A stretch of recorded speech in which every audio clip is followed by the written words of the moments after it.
Well done on the work you did yesterday. You were doing standard form work, but now today I'm going to explain it a bit more formally.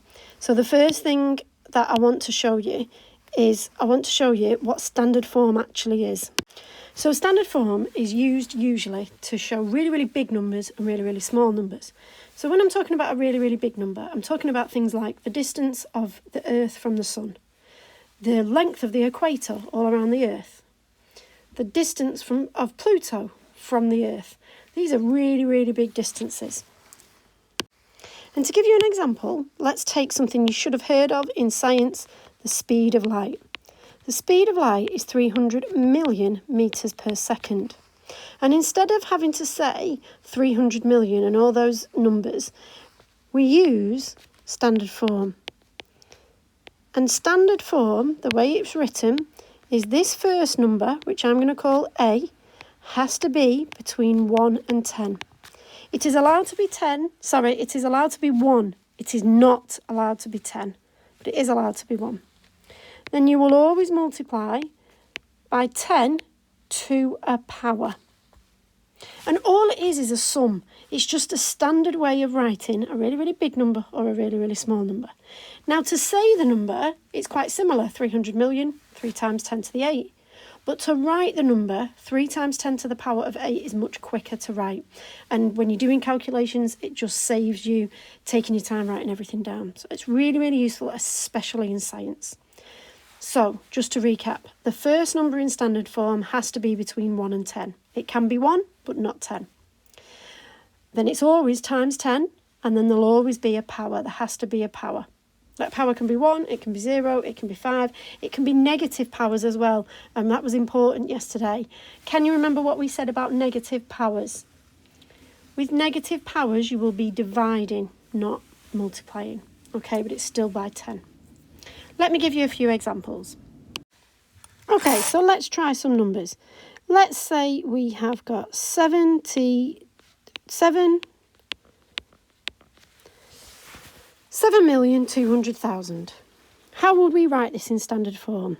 What did I say about the first number?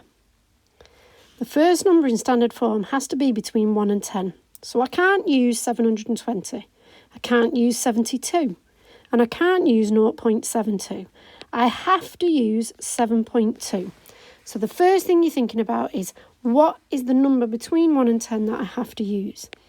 Then I have to think about, how many times do I multiply that by 10 to get this number that I want? Because remember, this is a representation of this number. So if I take 7.2, how many times do I times that by 10 to get 7,200,000? I'm going to look at moving my decimal place. So it's going to move this way because the number needs to get bigger. So that's 1.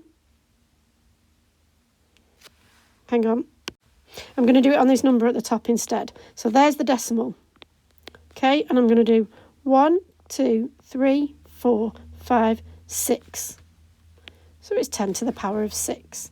Because I want to multiply 7.2 by 10 6 times to create this number. And the way I think about it is I think about moving the decimal place. That's what I think about when I multiply and divide by 10. Let me do another one. Okay, so we're going to write 9,000 in standard form. So what's the number that I have to use at the beginning of standard form? Remember, it has to be between 1 and 10. So I will use the number 9. Has to be times by 10. How many times do I need to times 9 by 10 to make it into 9,000? That makes 90. That makes 900. That makes 9,000. So it has to be 9 times 10 to the power of 3. I'll do one more example. 56,000. So what's the number that I will have to use at the beginning of my standard form? Is it 56? Is it 560? Is it 0.56? No, it has to be a number between 1 and 10. So it has to be 5.6. How many times do I need to multiply 5.6 by 10 to get the number I'm after, 56,000? So that's where the decimal sits. 1, 2, 3, 4. So it's times 10 to the power of 4. That's how we change a normal number into standard form. We've not dealt with negative powers yet though, and that is on the quiz, so we're going to deal with that next. In science, you will have looked at things like atoms and the nucleus and protons and neutrons, and in real life you can't see them. You can see them if you use a microscope, and scientists like to describe how big they are.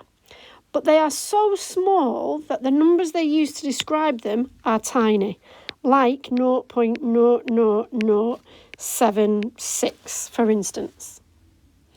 Now, scientists won't write big numbers like this or small numbers like this. They will write it in standard form because it's easier. And it's the same rules as we had before. So the first one is, the first number in standard form has to be between 1 and 10. So looking at this number here, what must the first number of our standard form be? Can't be 76. Has to be 7.6. So you just look at the number you're given and work out with the numbers, you're kind of ignoring the zeros, with the numbers, how do I make that number between 1 and 10?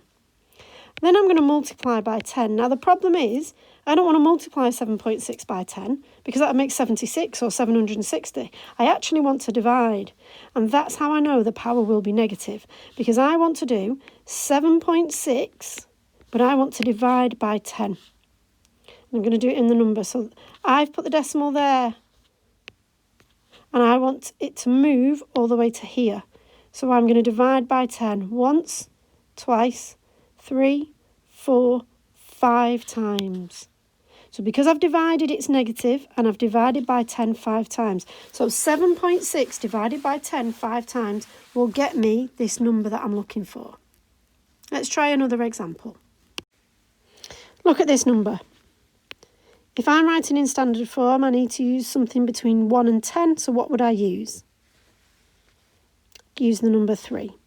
It has to be times 10. Now, if I do 3 times 10, well, that's going to make 30. It's going to get bigger. I don't want it to get bigger. I want it to get smaller.